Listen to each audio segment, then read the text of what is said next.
Opa, já está chegando por aqui para nossa entrevista. Meu amigo Saturnino Borges. Saturnino, todo mundo conhece Saturnino por Tunino. Eu chamo logo de Satu, entendeu? Já vou logo mudando. Tunino Borges é o nosso presidente da Federação de Surf aqui no estado do Rio Grande do Norte. Nosso querido Henrique também, nosso amigo por aqui, grande historiador, vem aí contando a história do surf. E hoje a gente conversando, eu e Saturnino, batendo um papo hoje de manhã, junto com outro grande parceiro ali do surf, nosso querido Armando, né, Saturnino? A gente veio falando sobre a história e tal, e eu disse, Saturnino, vamos conversar com a gente hoje, a gente tem um outro convidado, mas eu digo, não, eu achei tão interessante essa questão do surf, da história como um todo, porque diante de uma pergunta, né, o povo enxerga o surf hoje aqui, lógico, enxerga bem mais, né? Lógico, o grande resultado do nosso querido Ítalo Ferreira. Mas tem uma história ali, né? Saturnino começou a falar em 1975, quando ainda tinha cabelo, viu, minha gente? Saturnino hoje, carequinha aqui, ele me mostrou uma foto extremamente cabeludo, parecia Isa, assim, ó, com os cabelos lourinhos, grandão, sabe? Aí eu disse, rapaz, essa foto é uma montagem, entendeu? Mas agradecer estar aqui para a gente bater esse papo de hoje, né? Falando ali de 1975 e demais outros anos também, né? Você que também aqui que nos assiste, quiser dar o seu joinha e também compartilhar esse vídeo com essa entrevista aqui com o nosso querido Henrique e meu querido amigo também, Saturnino Borges, na noite de hoje. Eu quero aqui deixar aqui, abrindo aqui com o Henrique, para a sua saudação inicial aqui na nossa entrevista de hoje, minha potência. Boa noite. Bom, boa noite, Cezinha, boa noite a mesa aí, né, formada. Boa noite, Saturnino. Agradecer, né, primeiramente, o espaço, que é sempre muito bom contar a história do surf. O surf, vocês estavam falando aí da final, né, desse ano, de Medina, Ítalo e tal, onde a gente chegou com o surf, né? E o Rio Grande do Norte tem, eu acho que a importância da história do Rio Grande do Norte no surf, e até chegar na competição aí, é exatamente o que a gente tem de história, onde a gente começou. A gente começa ali por volta de 1962, 64, na oportunidade aí eu entro falando, fica à vontade aí para perguntar, ou quer que eu continue já com... Não, segura aí um pouquinho. Tranquilo. Vou chamar Saturnino aqui, para ele dar também as considerações iniciais dele aqui, para a gente iniciar a nossa rodada de perguntas. É isso aí, boa noite a todos, né? E o 65, esse programa sensacional, né? Que falar de esporte e hoje falando de surf e da história, emociona nós todos, né? Porque o surf, ele realmente é um esporte mágico, né? Ele tem uma mosquinha assim, quando você entra no surf, você fica contaminado, né? Então, como o Henrique falou aí, vamos conversando e espero aí que todo mundo conheça um pouco da história. Não dá para falar tudo em meia hora, que é impossível, né? A história é muito longa, tem muitas viagens, muitas batalhas, muitas lutas, pessoas que ninguém nem sonha que ajudou o esporte, pessoas anônimas e influenciaram demais o nosso surf, entendeu? Que vamos conversando e vamos apresentar essas pessoas também. E ninguém nunca espera que essas pessoas possam ter botado... E grandes atletas, né, Saturnino, que vieram aí na construção da modalidade como um todo. Mas, para iniciar o nosso bloco de perguntas hoje, eu quero nada mais, nada menos do que deixar aqui esse início com minha querida Isa. Isa é surfista, viu? Isa da modalidade também. E aí eu quero deixar para a Isa abrir esse bloco de perguntas. Isa, a fala é toda sua. Boa noite, Saturnino. Boa noite, Henrique. Boa noite. Sejam muito bem-vindos. Eu sou surfista, sou filha de surfista, e eu sempre escuto meus pais falarem que antigamente o surf tinha muito campeonato, tinha muito surf e tal, mesmo com a discriminação que havia, mas havia muitos campeonatos. E hoje eu não vejo tantos, e eu queria saber o porquê não tem tanto campeonato, por falta de atleta. Me fale Posso um falar, pouco Saturnino? Pode. Posso? Vamos lá. Ali. Isa, boa noite. Eu até me intrometi a falar, porque Saturnino cuida mais da federação, né? Mas eu trabalho com ele e com os amigos, fomos nós que fundamos o Tirol Surf Clube, que foi quem eu considero que é o que gerou O surf competição do Rio Grande do Norte, a partir daí, modifica muito, sabe?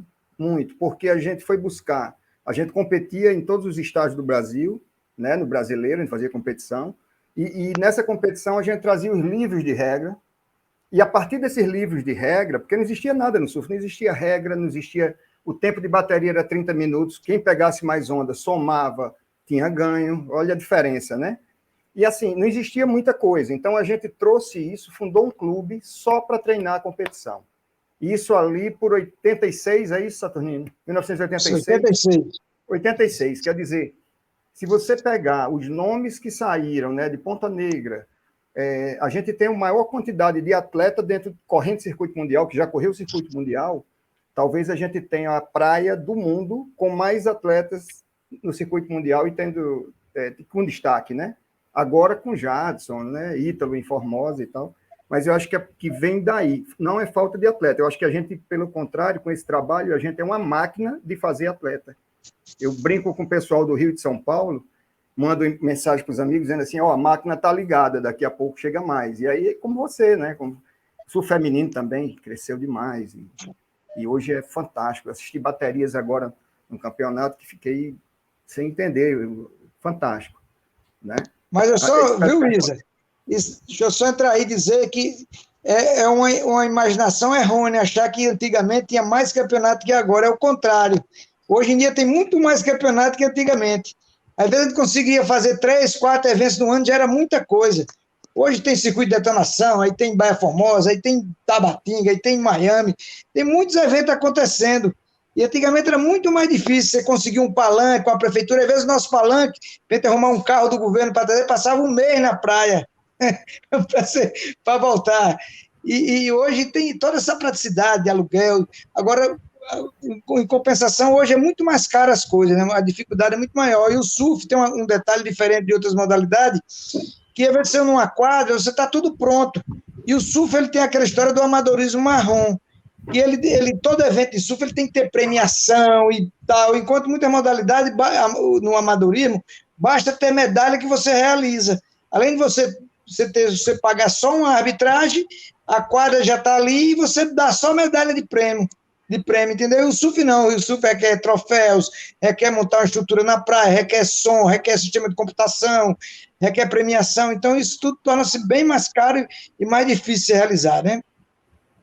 Agora, pegando assim a oportunidade nessa questão da fábrica de grandes atletas, grandes campeões, assim, rapaz, eu tive em Baía Formosa, agora um mês atrás, naquela questão do Maresia, né? Saturnino estava lá, encontrei Saturnino lá, e eu fiquei assim, encantado com a bateria dos molequinhos, dos meninos e menininha lá. A Hanna, rapaz, com 6 anos de idade, o pai dela dava um empurrãozinho nela assim na prancha, a menininha era uma pimenta, ficou todo mundo encantado ali na torcida por Hanna, aquela coisa toda, para você ver, né, como a nova geração também vem forte, né, Henrique, Satu? Muito forte. Cezinha, agora houve evento lá no Ceará e os potiguares chegaram juntos nas categorias de base, ganharam o menino do Formosa, o Arthur Silva, chegaram e ganharam as categorias sub-10, sub-12, tudo deu potiguar, profissional foi potiguar, o vice foi potiguar, o campeão, o Matheus Senna, é aqui de Natal, o vice lá de Baía Formosa, o Israel Júnior, entendeu? Quer dizer, mas para chegar nessa turma aí, Natal já começou lá atrás, já ganhando. Já teve uma coisa aqui, um estalo de surf de campeões, porque o primeiro evento que teve na Praia dos Artistas, Ronaldo já ganhou em 75, e surgiu, depois de sair, surgiu grandes campeões, que saiu ganhando o Nordeste, foi ao Sul, como Sérgio Testinha. Eu acho, né, Saturnino, que eu acho que por um tempo, uma época entre 76, mais ou menos, e 83, o Rio Grande do Norte liderou o Nordeste assim com folga, entendeu? Sempre. E isso é muito interessante de se contar e se saber, né? Porque em 75 tem o primeiro campeonato, e a gente já tinha uma associação de surf, fundada logo na sequência em 76, 77, uma associação que tinha carteira para sócios, os sócios recebiam algumas regalias em algumas situações. Outra coisa interessante, tinha um jornal, tinha a imprensa do surf, que era da associação. né? E a gente tem isso, eu queria deixar para vocês também, que a gente tem isso em acervo, né? O trabalho que eu estou fazendo junto com o Tonino agora, eu tenho juntado esse acervo, guardado, escrito. Há 20 anos eu escrevo um livro, eu sou meio maluco, então esse livro não sai fácil, porque eu quero deixar ele realmente redondo, verdadeiro, com tudo, que vem de 62 o nosso surf. Então, assim, vem com toda essa história. Eu peguei tudo, descobri tudo. E como o Saturnino falou, nos anos 70, 77, 78, 79, 80, era uma loucura. O Rio Grande do Norte, a gente viajava em ônibus com 20 atletas, entende? E a gente viajava o Brasil e nunca deixou de estar nas cabeças do surf nacional. Isso também é muito importante dizer. Assim, outros esportes, né, com maior respeito, mas você vê que o surf, em termos de competição, em termos de premiação, um esporte como o tênis, que é riquíssimo, eu acho que é o segundo esporte do mundo, mais caro, talvez. Se você pegar o pessoal que joga tênis aqui e for ver a premiação de uma competição deles, se você for ver até a inscrição de um evento desse, não chega perto do surf nesses anos todos. Quer dizer, existe uma dificuldade, inclusive, do atleta de competir por conta da falta de apoio, né, financeiro e tal, por conta desse custo. Mas o surf do Rio Grande do Norte tem esse lado aí que eu acho que é super importante ser conhecido, né? E a gente tem todo esse material para...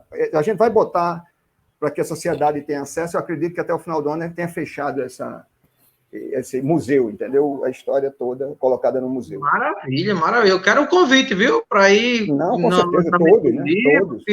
Farei questão de estar lá. Mas eu quero fazer uma pergunta, assim, voltada até para um comentário aqui de Gustavo. Gustavo falou, é muito interessante, é bacana esse resgate do surf. O Ítalo, lógico, hoje é o maior nome potiguar, a nível mundial também, né? Trouxe aí o ouro olímpico, mas como vocês enxergam grandes personagens? Ele citou aqui como, por exemplo, Felipe Dantas, Ronaldo Barreto, que já foi citado aqui por Saturnino, o Emerson Marinho, o próprio Joca Júnior, que é um grande incentivador aí da modalidade. Se você for lá no Campeonato de Surf, tá lá, sair do Joca Júnior, o cara tá lá sempre na batalha, entendeu? Sempre incentivando. Como vocês enxergam aí, como a gente pode comentar, a importância desses nomes para a modalidade, para a vinda, né, o crescimento da modalidade e chegando, culminando hoje com o campeonato, com o campeão mundial, campeão olímpico e tudo isso? Eu acho que inicia lá em 86 de novo, né? Não é, Saturnino? É verdade, Cezinha.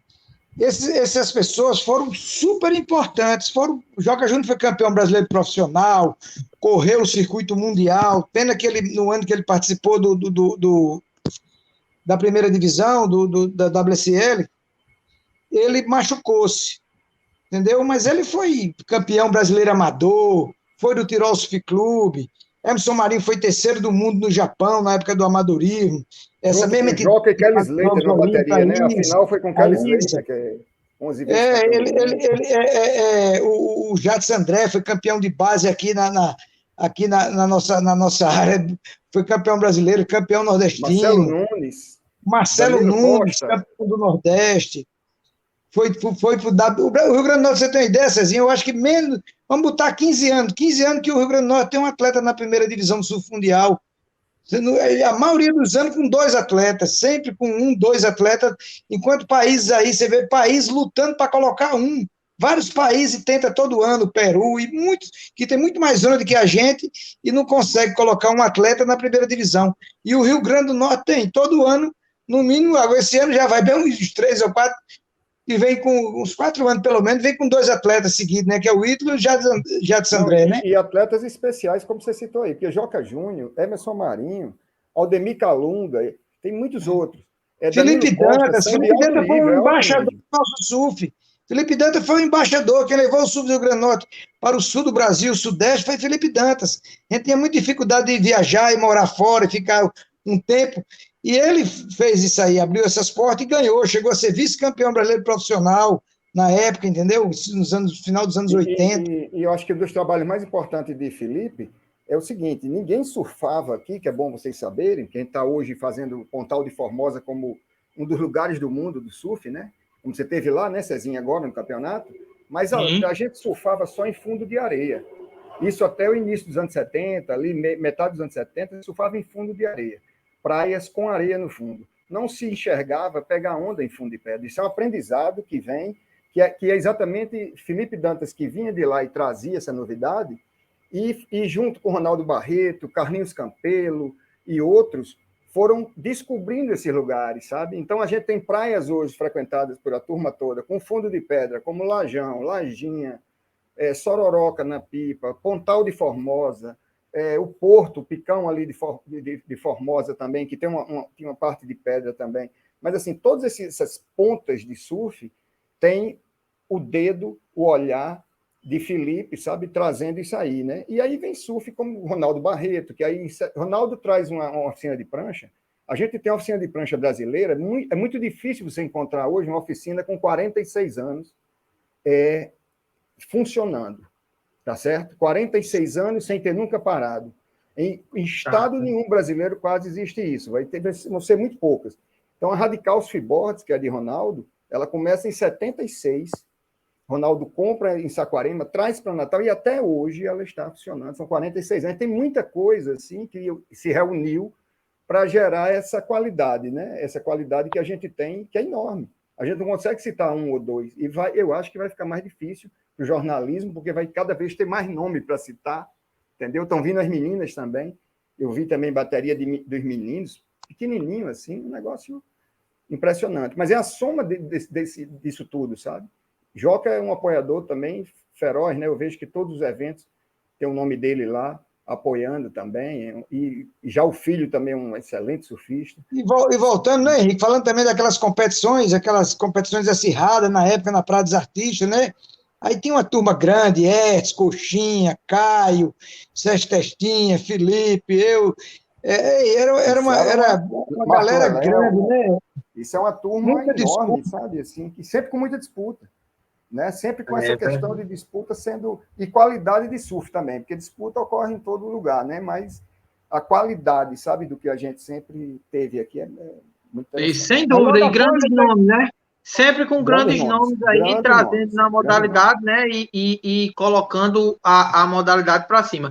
Mas eu queria passar aqui para meu parceiro Volney Diniz, que eu sei que ele também tem aí uma perguntinha aí. Volney, tá com você. Cá, Cezinha. Boa noite, Saturnino. Boa noite, Henrique. Bem-vindos. Prazer tê-los no nosso programa. Eu me dei ao trabalho, Saturnino e Henrique. Bom, inicialmente eu queria dizer que ali meados dos anos 70, 76, 78, eu já andava bastante ali na Praia do Meio, na Praia dos Artistas, Areia Preta, porque ali era o point, né? E eu ali com 13, 14, 15 anos já andava muito ali. Eu, inclusive, eu estudei no Sebastião Fernandes, ali no Tirol, com o Sérgio Testinha, e o Sérgio já era um destaque naquele período, né? Já era um nome, digamos assim, que se destacava aqui no Rio Grande do Norte. Mas o que eu queria ver com vocês é o seguinte, eu me dei ao trabalho de dar uma lida sobre o surf nessa última semana. Se fôssemos falar do surf mundial, Cezinha, eles apontam que o surf vem aí de 3.000 anos para cá, as primeiras experiências que se conhecem. Século XVI, eles já citam campeonatos, início de campeonatos. Então, é uma defasagem muito grande em termos de tempo. Mas vamos para o Brasil. Talvez o Henrique me confirme, ou pelo menos, digamos, coloque mais dados para a gente. Parece que é da década de 30, né? O surf aqui no Brasil. 30 e pouco, né? Então, há uma defasagem de tempo do início do surf brasileiro para as primeiras experiências no Rio Grande do Norte. Né? Mas pelo que eu tenho visto, pelo que eu tenho lido, apesar dessa defasagem de tempo, parece que isso não prejudicou o Rio Grande do Norte sempre qualificar bem seus atletas, a destacar bem seus atletas, mesmo não tendo o mesmo tempo de Santos, Rio de Janeiro, mas parece que algo se deu aqui de uma tal forma que se tornou um celeiro. Isso foi espontâneo, não? Ney, eu vou tentar trazer assim, é exatamente onde eu fui buscar. O surf, quando ele entra em São Paulo em 32, tal, mas aí fica aquela coisa ali muito restrita, não existia turma de surf, sabe? Existia um ou outro que arriscavam fazer, via revista americana, ia produzir aquelas pranchas de madeira e marcenaria. E isso acontece aqui, quer dizer, acontece no Rio de Janeiro, mais cedo um pouco, nos anos 50, tá certo? Mas o Rio Grande do Norte, nos anos 60, início dos anos 60, alguns amigos resolvem fazer a primeira prancha. A gente tem isso documentado em foto, sabe? Tem uma foto da prancha, tem uma foto dele surfando. E como você disse aí, em areia preta, tá certo? E aí é Sebastião Fernandes, que é parente do Sebastião Fernandes da escola lá, dentista, que Saturnino me leva até a casa dele para mostrar 3 fotos que ele tinha surfando em 62. Quer dizer, o cara botou na parede dele com orgulho, né, o tecido, e tinha o primeiro surfista do RN. Na verdade, Sebastião, eu considero, pela foto, pelo documento, tá certo? Mas os irmãos dele também participavam nesse tempo desse teste, porque eles fizeram essas pranchas ali na beira-canal. Essa defasagem que você fala, na verdade, de 30 até 60, na verdade, foi muito mais teste, e se testando as coisas. Por exemplo, no Rio de Janeiro, os caras, nos anos 50 para 60, eles pegavam deitado com um pé de pato, cortado o bico, fazia um pouco cortado, para subir com o pé de pato, imagine, né? Alguns pegavam deitado, em uma madeira bruta, chamava até a porta de igreja. Você vê algumas fotos que você vê que é uma porta mesmo. E aí foram os testes. Só que, veja bem, o surf sempre viajou através com avião, com a parte aérea, e também com militar ou piloto. No Rio, a primeira prancha de fibra que chega, ela chega de famílias americanas e tal, de viagem, né? E aí chegava a primeira. E ela, quando chega no Rio, começa a modificar isso aí. Mas antes disso, eu acho que os espaços, sabe, por exemplo, o que estava acontecendo no Rio Grande do Norte em 62, 64, estava acontecendo no Rio de Janeiro com a diferença de 4, 5 anos, sabe? Se você fala em competição, se atingir a competição mundial, o surf mundial, só inventou a competição, campeonatos profissionais, em 75. É que os caras no Havaí, conversando, que pegavam surf, o free surf. E eles falam na saída já para vir embora, que passavam lá todo o inverno havaiano, né, que é a melhor temporada, final de ano, o Wayne Bartolomeu, que é um australiano super conhecido, ele no surf, né, ele chama o Sean Thompson, que foi um dos maiores surfistas da história do surf mundial, sul-africano. Sean Thompson fazia medicina nessa época, e disse: rapaz, meu pai falou que quando eu voltasse para casa, fosse estudar, guardasse a prancha e parasse com isso. E ele diz: rapaz, eu acho que isso dá para ganhar dinheiro. Olha que coisa interessante, né? Isso, 75, isso. Quer dizer, Natal estava tendo o primeiro campeonato aqui. Só que os campeonatos de 75, eu acredito que até 80 e algum, eu não sei exatamente a data para dar agora, a gente tinha festivais de surf, que até é uma resposta para a Isa também, né, que perguntou se havia muitos eventos naquele tempo e tal. Existiam festivais feitos por Natal, Recife, Fortaleza, data fechada, um fazia 2 por ano, e não existia um circuito dizendo que fulano foi campeão no final do ano e tal. Nesse tempo de Sérgio, tinha associação que fazia já. Sérgio, eu pelo menos conheci Sérgio surfando. Eu voltei do Rio de Janeiro em 77, tinha que morar lá por um ano, e vi Sérgio surfando a primeira vez em Ponta Negra, sabe? E dali em diante, aí foi impressionante. Outro nome que eu queria só deixar citado foi Plácido Trigueiro, que estudou nesse tempo aí também, que surfa até hoje, sabe? Plácido estudou comigo também. Pronto. Vonei, você está se entregando aí nas idades hoje, viu? Mas é muito bacana, né, essa história, esse resgate todo, assim. Eu fico calado na década de 70 porque eu não era nascido ainda, sabe? De 83 para frente aí eu ainda consigo falar alguma coisa, mas de 83 para baixo eu não era nascido, eu ainda fico meio caladinho aqui. Mas é interessante todo esse resgate, essa história, assim, você ter pessoas como o Henrique que vem estudando, vem escrevendo, né? Deixar aquilo ali para a memória de quem vem, quem vai continuar, e vai dizer, rapaz, já tinha fulano, ciclano, beltrano ali, e vai estar sempre dando essa novidade. Pedrão, a fala é com você, minha potência. Manda aí a sua pergunta para os nossos convidados. Boa noite aí aos convidados, né, que estão participando aqui conosco hoje, ajudando aqui no nosso programa. Também, como Cezinha não pode falar de 83, né? Porque sou de 2002, então eu posso falar mas, assim, eu gosto só dizer que o livro, né, que o livro que estou escrevendo sobre a história do surf aqui, né? Eu gosto muito de esporte e estudo história, então, assim, são duas coisas que... Eu estudo história na UFRN, então são duas coisas que, assim, que juntam com, né, com dois eixos que eu gosto muito. Então, assim, vai ser um prazer ler esse livro depois. A minha pergunta é o seguinte, vai falar sobre um pouquinho, né, das Olimpíadas, no sentido de que né, vocês falaram aí do processo que foi do surf, né, aqui no nosso estado e tal, e as Olimpíadas é uma grande vitrine. Então, como foi para vocês, né, que participaram, assim, no começo, no início, ver um Potiguar, né, um cara da nossa terra, chegar no maior evento esportivo, assim, do mundo e ser campeão? E a segunda pergunta, né, que é baseada nisso, e quais são as perspectivas para o futuro agora do surf potiguar? Porque, assim, eu já vejo, né, hoje o povo andando na rua com skate, né, que teve o skate brasileiro, foi muito bem nas Olimpíadas, o surf também. Você já percebe esse impacto das Olimpíadas aqui, por exemplo, nas praias, nos campeonatos potiguar, aqui no Rio, né? O surf, nessa parte, ele tá enchendo demais, sabe? Ele está em todas as praias, muito surf feminino acontecendo. E agora, com esse decreto aí do governo, que vai ter o incentivo fiscal para o esporte do Rio Grande do Norte, vai ser outro grande incentivo para as competições, entendeu? Para os projetos ligados à parte competitiva. Isso vai ajudar demais, entendeu? Vai ser super importante isso aí. E eu acho que na parte competitiva não dá nem para falar, né? Como eu estou dizendo, os meninos continuam, os potiguares ganhando tudo, chegando junto nas finais, em circuitos regionais e nacionais. Tá aí, as crianças de 10, 12 viajam e são campeões, né? Agora, estamos com 5 atletas agora para o Hang Loose Attack lá em São Paulo, né? E se Deus quiser, vamos chegar nas cabeças. Tá o Samuel Joquinha, tá o Caian Medeiros, tá a Maria Eduarda, a Duda, tá a Maria Clara, que venceu lá, que chegou junto nas categorias acima da sua idade, foi vice-campeã lá no Ceará agora. Quer dizer, o Rio Grande do Norte continua um grande celeiro, né?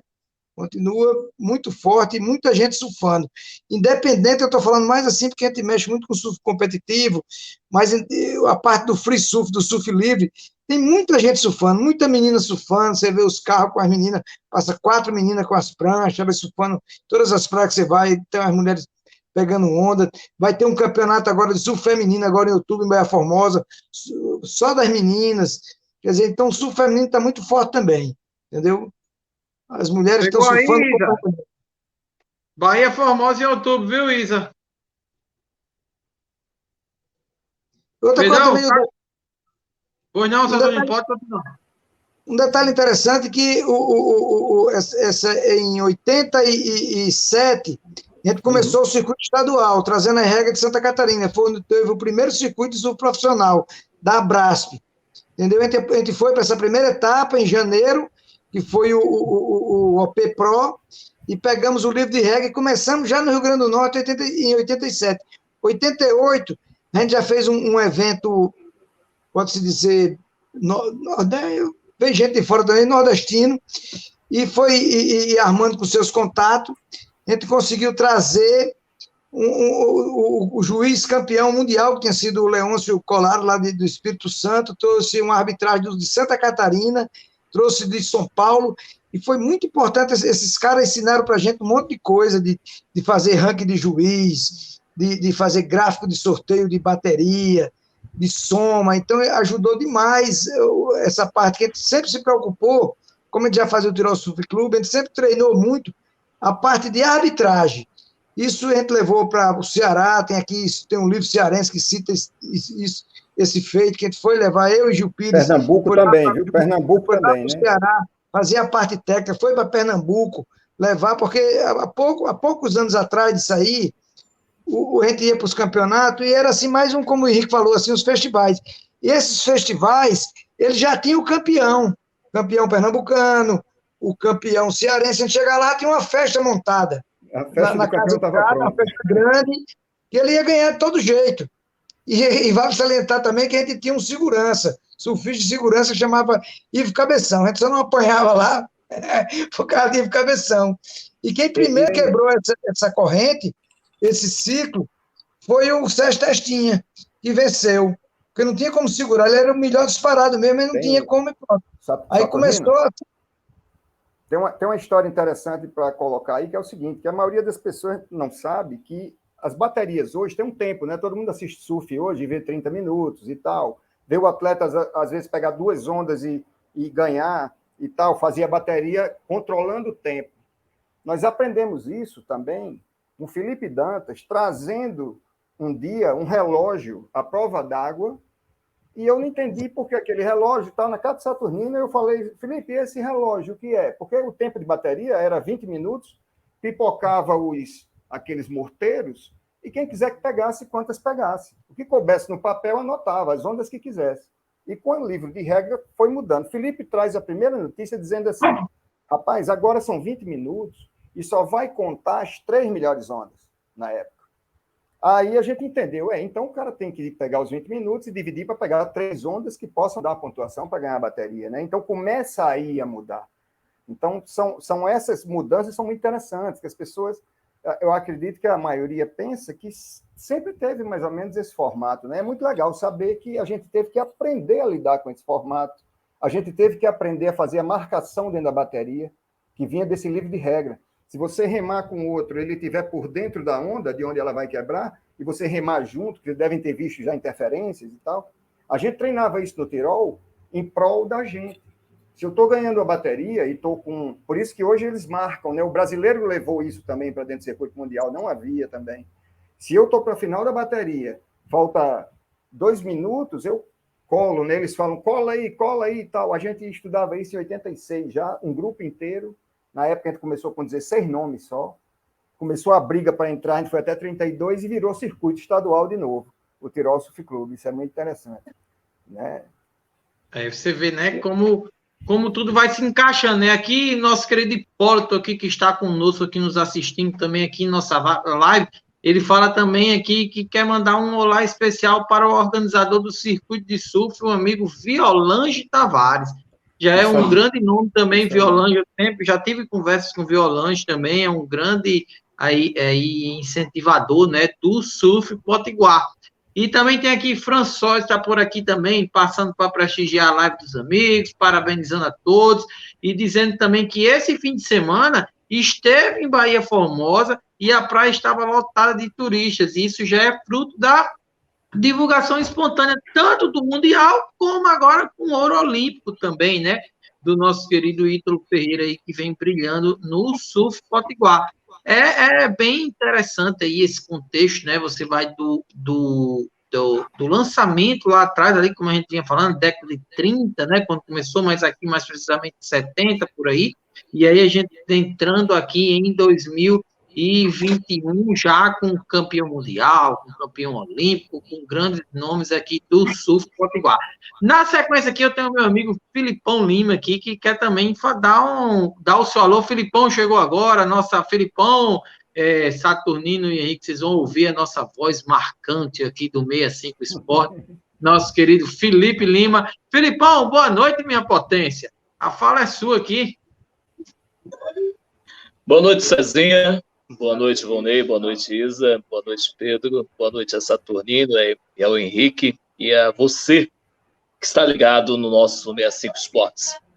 Henrique e Saturnino, bom, tanto aqui ouvirmos as histórias sobre o surf potiguar, né, vemos as perspectivas do futuro, né, como já falamos aqui, né, a questão do advento, né, da metade do Ítalo Ferreira, e assim, quais, digamos, as perspectivas não só o sul do norte, mas como o nordeste brasileiro, né? O nordeste, não só o norte, mas o nordeste tem desse celeiro de ótimos surfistas. Deixa eu dar uma ajuda aqui, que cortou aqui a fala de Filipão, mas a pergunta foi basicamente a seguinte: quais são as expectativas desse celeiro, que a gente andou conversando também lá no início, mas as expectativas desse celeiro, não só potiguar, mas a nível também de Nordeste aqui, para os nossos surfistas, o que é que podemos esperar e o que é que isso vem trazendo mais aqui para o nosso surf potiguar. Basicamente isso, né, Filipão? Exatamente, Cezinha, porque estava cortando aqui. O áudio está dificultoso, mas estamos aqui. Tá cortando de novo. Mas vamos lá. Fala, Saturnino e Henrique. As melhores possíveis, viu, Filipão? As melhores possíveis, porque com essa medalha do Ítalo, com essa parte do governo entrando com o decreto da lei de incentivo, com as empresas abrindo os olhos para o surf, e os atletas, por outro lado, cada vez praticando mais, melhores possível. O Rio Grande do Norte vai continuar vencendo e surgindo ídolos. Eu acho que outros ídolos virão por aí. Não tem como tapar esse vulcão que é o Rio Grande do Norte. Uma das explicações para isso é que o Rio Grande do Norte você pode surfar todos os dias do ano. Isso é muito importante para quem treina, para quem compete. Enquanto muitos estados, o mar fica flat na gíria do sul, fica sem onda. Às vezes o cara passa 10 dias sem surfar porque não tem onda, virou uma lagoa. Ou quando venta, cresce, né? A gente tem onda de vento também, eles não têm, a maioria não tem. Um surf, um treino, você vai ter o ano inteiro, isso ajuda demais. E é uma onda sem força, é uma onda fraca, mas ela é uma onda também, como Ponta Negra, uma onda de linha, que ela tem um distanciamento. Então o atleta se esforça muito para fazer aquele surf, aquela manobra, aquele surf. Enquanto ele encontra uma onda melhor, com mais força, ele vai desenvolver muito mais. Entendeu? Um detalhe também, já que essa matéria é muito sobre a história do surf, esse ano está fazendo 33 anos que o surf está dentro dos Jogos Escolares do Rio Grande do Norte.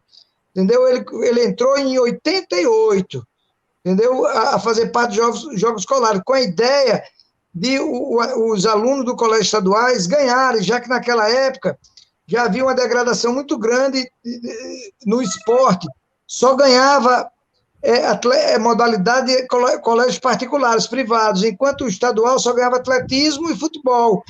E a gente teve essa ideia, chegamos lá na secretaria, falamos, não sei se na época, acho que foi Fernando Teixeira, e falamos, está acontecendo isso, e o surf, a maioria, eles são de colégios estaduais e municipais, Maris, Padmonte, Machadão, esses colégios todos de Tiradentes, essa Ateneu, essa turma toda, então vai ter um resultado, e realmente teve, entendeu? E também com a ideia de o surfista fazer educação física e ser professor.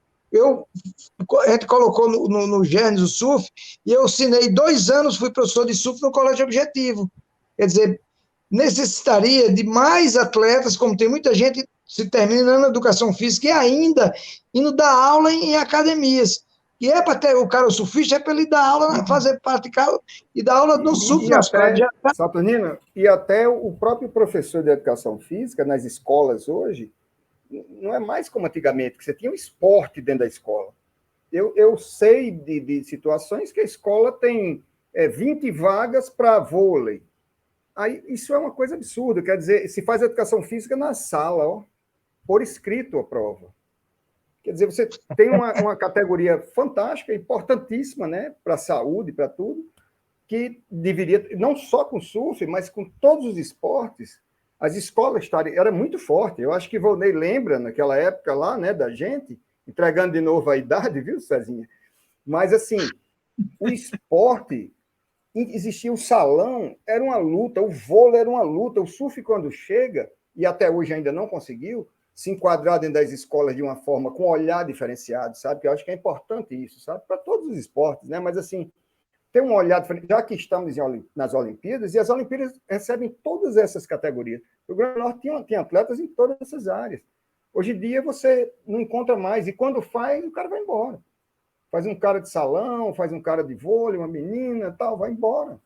Entendeu? E, assim, eu acho que para o próprio professor de educação física. E o surf tem faculdade, sabe, para você fazer e se certificar, para dar aula e para ser professor de surf, né?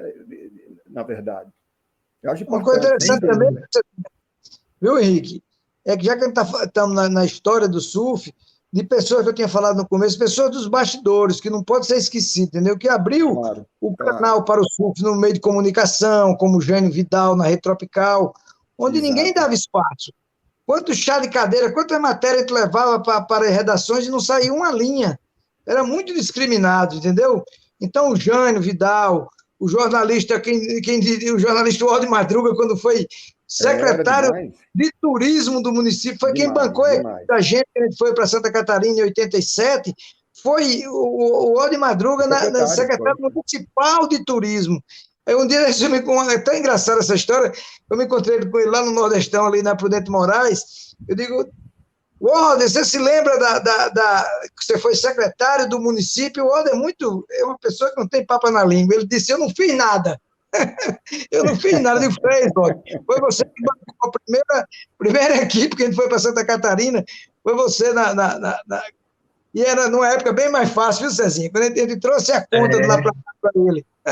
Quando você vai ver, né, a história, e cada personagem, né, foi deixando ali, construindo aquele tijolinho ali, formando o jornalista Vera Hilton, que abriu as primeiras matérias na tribuna, colocamos o surf na primeira vez, na primeira página do jornal, coisa que nunca tinha tido na tribuna. Entendeu? Não foi nem numa competição, foi numa prova do que tinha aquele contra o tabagismo, dia contra o tabagismo, e a gente fez uma remada de prancha, de natação e prancha, saindo de Miami, lá de Miami até a Praia dos Artistas. E foi a primeira vez que a gente saiu na primeira página. Interessante demais. Isso Mas é um resultado histórico, né? Como o próprio Henrique disse. Uma coisa, Cezinha, para vocês. Pois não. Interessante. A gente falou muito sobre surf competição e Olimpíadas, sabe? Mas o surf tem uma vertente, porque o surf e o skate, e esses esportes que vieram do surf, né? O skate, o kite, o windsurf, todos vieram do surf. O skate foi falta de onda, o pessoal na Califórnia começou a pegar as piscinas secas e fazer skate em bowl e tal. Mas são esportes que têm outra vertente, sabe? Que é a vertente não é estilo de vida, eu não gosto muito de chamar assim, mas é um pessoal que surfa hoje pela prática, sabe, pelo lidar com a natureza, por estar perto, e a família inteira, é uma coisa fantástica. Então, assim, é um mercado também que acaba mantendo o outro, né? Mas é legal ver esse lado. Hoje tem família, eu viajei com um grupo que todo mundo tinha acima de 47 anos para o Peru, sabe?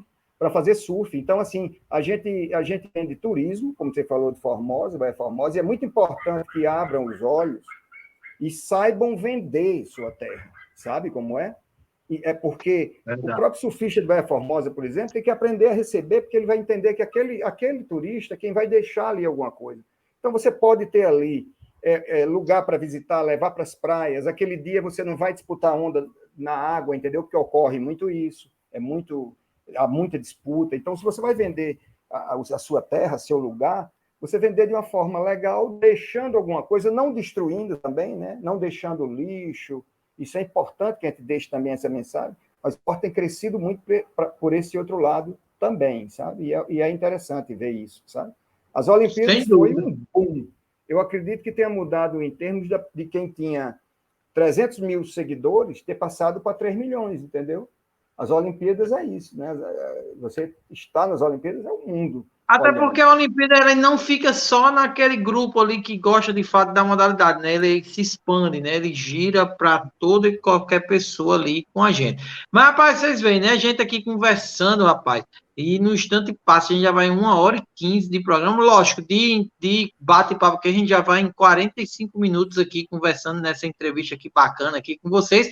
E assim como nós iniciamos com isso, eu gostaria de encerrar a nossa entrevista de hoje, o nosso papo de hoje aqui com a nossa querida também surfista, minha querida Isa, minha amiga aqui, que vai trazer aí mais uma pergunta para a gente encerrar esse ciclo e, quem sabe, a gente marcar uma nova data, viu, Saturnino e Henrique, para voltar aqui e conversar mais sobre a história do surf, porque ficou curtinha. Isa, é com você. A minha última pergunta é sobre a história do surf feminino potiguar. Como é que foi, como vem crescendo, que a gente vê, né, que vem crescendo cada vez mais, mas eu queria saber quem foram as principais, porque eu conheço vários nomes masculinos, né, Emerson Marinho, Joca Júnior, e eu queria saber do feminino. Eu conheço a Givanita. Isso. E ela nasceu no Ceará, né? Mas foi criada aqui em Natal. E eu Aqui queria saber mais. A gente tinha uma companheira que, Deixa eu inclusive, falar numa isso aí. dessas viagens, que eu opei, Henrique, era Neide Bezerra, que tu nem pode falar melhor aí. Que, como competidora, verdade. antes disso, teve surfistas que pegavam onda, mas não competindo. Mas Neide Bezerra. Porque nessa época, Isa, o surf feminino não tinha muito destaque, entendeu? Tipo o seguinte, você sabia que o Rio Grande do Norte é campeão mundial de surf feminino? Ninguém sabe. Não sabia.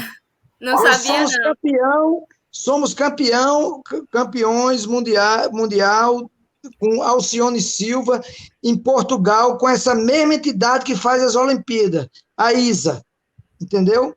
Só que nessa época não tinha a divulgação, o destaque que tem hoje. Mas a Alcione Silva, aqui da Rua do Motor, aqui na Praia dos Artistas, ela é campeã mundial de surf feminino. Aí teve a Krisner também, que competiu profissionalmente, ele fez 2 anos o Petrobras de surf feminino em Ponta Negra, na época que a Petrobras fazia o circuito profissional e fazia também o Petrobras de surf feminino, um evento maravilhoso que fizemos aí em Ponta Negra, 2 anos. Tivemos 13 minutos no Esporte Espetacular e tivemos 45 minutos ao vivo no Sport TV. Isso foi muito importante para divulgar só que com essas crises parou de patrocinar a Petrobras e o circuito parou também, o surf feminino. Mas está voltando. Agora, eu acho que o surf feminino norte-rio-grandense vai trazer nomes aí, entendeu? Rapidamente. Eu vi uma bateria junto com o Saturnino no evento lá do Violange, né? lá em Tabatinga, e a gente viu 2 baterias muito boas, sabe? As meninas surfando muito. Como meu filho me ensinou, meninas surfando igual a menina. Né? Porque se dizia muito assim, as meninas estão surfando igual aos meninos já. Não, as meninas estão surfando como as meninas. Né? E perguntei também uma coisa que eu queria saber delas, assim, quem você se espelha? A Tati. Fantástico isso, né? Tatiana C. hoje não é mais... Porque não tinha como você encontrar, entende, alguém de referência, sabe? Porque, como o Saturnino falou, não existia assim, esse circuito feminino. Existia, a gente ia para o sul, via 2, 3 baterias e tal de meninas, mas muito pouco, sabe? Agora, o surf feminino tem uma história fantástica, sabe? Assim, no Brasil, principalmente, sabe? Surfistas do Rio Grande do Sul que estão hoje, eu acredito que na faixa dos 70 e poucos anos, tá certo? Que eu, um dia desse, assisti um programa de um amigo e assisti eles surfando, filmes deles, tá certo? Encontro dessas famílias ali do Rio Grande do Sul, tá certo? Pessoal surfando, São Paulo também, tá? Em 33 tem essa história, nos anos 30, tem uma das famílias, era uma surfista, com irmão. Então, isso né? E outra coisa que eu vou deixar aí, quem quiser pode pesquisar, que eu achei, é que o primeiro evento, considerado evento no mundo do surf, aconteceu no Havaí, e quem ganhou foi uma mulher. Interessante. Eu estou falando da época dos reis, lá da descoberta do surf, um pouquinho ali. Eles pensar nisso, sabe? Então, sempre teve, né? Só que era um surf, era o surf exatamente nascendo, né? Da coisa. Que eu costumo até falar para os amigos que como foi que o homem inventou de surfar. Inventou que podia existir uma prancha de madeira, né? Foi com fome. Ele, na beira do mar, ele não nadava, e ele entra para pescar, e um dia, num desses dias, com a coisa do mar, isso é defendido por vários escritores, sabe, de tempos lá atrás, sem falar de surf. E eu comecei a ligar os pontos a isso. O cara se agarrou na madeira para boiar, para sair. Alguns morriam, porque eram em áreas, né, com tubarão. A gente vê hoje nos eventos como é que são as praias, né, em alguns lugares. E aproveitando aí, Cezinha, parte do meu trabalho, isso aqui é parte de um evento que a gente está trabalhando, eu não sei se dá para ver aí, estão vendo aí? Isso é a história do surf contada de forma cronológica, tá certo? Então, eu chamo essa exposição da Alaia à Alaia, que é a pranchinha de madeira do rei havaiano, que hoje os surfistas que fazem o free surf, que a gente chama, que não é competição, andam nessas pranchas que não têm quilha, são feitas de madeira, entendeu? Imitando aquelas primeiras, sabe? E essa exposição, a gente deve estar expondo isso aí, né, Saturnino? Agora, em Baía Formosa, é isso que você me convidou para levar para lá alguma coisa. É pouca coisa que vai. Mas é isso aqui, ó. Imagine que aqui tem prancha que vai... você vai dar 100 quilha daqui, com tamanho de 8 pés, que dá mais ou menos 3 metros, quase 3 metros de altura, 8 e pouco. 11 pés, que dá mais de 3,30 metros, que é a altura de uma casa, mais ou menos, né? Então, são as alaias sem quilha. Quando ela nasce, as oficinas de prancha aqui embaixo, que faziam, que era carpintaria, e vai nascendo até chegar as pranchas com fibra, o uso da quilha, sabe? É fantástico. Porque nada disso existia, não. O homem foi mexendo, entende? Desculpe eu tomar tanto espaço, eu falo demais, entendeu? Porque eu tenho uma paixão enorme. Não, sem dúvida, e foi criando, né? Você vê, né? Foi muito bacana aqui esse papo de hoje. A gente já vai aí num tempão já de conversa. Eu vou organizar aí, vamos montar, viu, Henrique Saturnino, um novo programa, um novo bloco aqui para a gente estar aí batendo esse papo e tendo um espaço maior aí em nossa grade aqui, em nosso horário. Mas eu quero mais uma vez agradecer a vocês por aceitar o nosso convite, estar aqui disponibilizando seu tempo, conversando conosco. Agradecer aqui a todo mundo aqui que nos assistiu, que comentou aqui, Ronaldo Barreto está por aqui, mandando parabéns a Toninho, nossos embaixadores do Sul Potiguar, os que fazem esse excelente programa. Muito obrigado, Ronaldo. Está vendo a gente aqui com uma grande audiências qualificadas realmente. O programa ali, hoje eu posso dizer que foi uma das melhores audiências que nós já tivemos aqui no nosso programa do 65 Esporte. E dizer a vocês que, mais uma vez, muito obrigado. É uma grande satisfação estar aqui com vocês e deixar aqui rapidamente para a consideração final aqui, tanto de Saturnino como sua, Henrique. Bom, agradecer, né? Agradecer. Eu adoro falar sobre isso. Gostaria de poder já falar todo dia, dar aula sobre isso, trocar ideia, aprender, que é o mais importante, porque aqui eu estou passando informações, mas que eu aprendi com outros, inclusive Ronaldo Barreto, Roberto Abacate, Saturnino, Plácido, tanta gente que a gente conviveu aí, que foi, e amigos também de fora, de São Paulo, que fazem o mesmo trabalho no Rio de Janeiro, sabe? E que a gente vai trocando essas ideias, é fantástico. Agradeço demais, e agradeço as perguntas também, sabe? Eu achei que, vocês fizeram a gente funcionar, entendeu? Funcionar bem. Obrigado. Mas foi muito bacana. Saturnino? É verdade, Cezinha. Depois vamos continuar a história, porque a história é longa, viu? Mas também queria deixar um abraço a todos aí de vocês e também não podendo esquecer a última história dessas pessoas que fizeram os primeiros eventos patrocinados, que não era nem da área do surf, diretamente, né? Como o Alcione Dowley do Motel Tahiti, onde a gente fechou um patrocínio para fazer um evento em 84, dentro de uma suíte do motel, e fizemos o Tahiti de Surf Rock, entendeu? Um grande evento lá na Praia dos Artistas, o Flávio Rocha, nos eventos Pool, com coxinha, o deputado federal na época, já afinado, né? O Gessezinho, o Gessé Freire, também Copa Gessé, grande evento que dava passagem naquela época para o Havaí. Quer dizer, essas pessoas fizeram a diferença também para divulgar e abrilhantar o surf, né? Então, tem vários outros também que patrocinaram aí, que a gente está esquecendo agora, mas agradecer a todos, né? Valeu, boa noite a todos. Sem dúvida, muito obrigado a todos vocês que nos assistiram aqui. Se você ainda não deixou o seu joinha, deixa lá antes de terminar a nossa transmissão. Se não se inscreveu, vai lá, se inscreve no nosso canal. E na próxima segunda-feira estaremos aqui mais uma vez com o nosso 65 Esportes. Muito obrigado, uma excelente semana. Deus nos abençoe, dê uma semana de paz e muito abençoada. Valeu!